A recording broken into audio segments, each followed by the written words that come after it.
Hi guys, Chef Rylan here.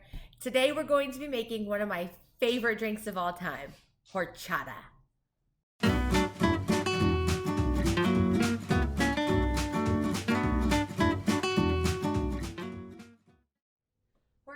is an authentic South American drink and it is made differently in different countries.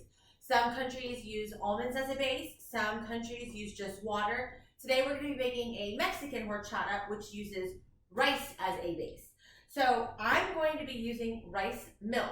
If you wanted to do it really authentically, you could take some plain white rice, crack it up in a spice grinder, and then soak it in water overnight.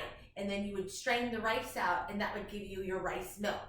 But for time's sake, we have our rice milk already. So we will combine our rice milk, our vanilla, and our cinnamon. And we're just gonna blend this all together real fast.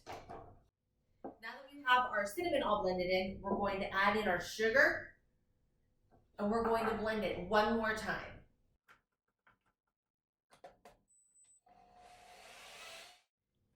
And finally, we're just going to top off with a little bit of half and half. Give it a little stir, and there you have it. Authentic Mexican horchata.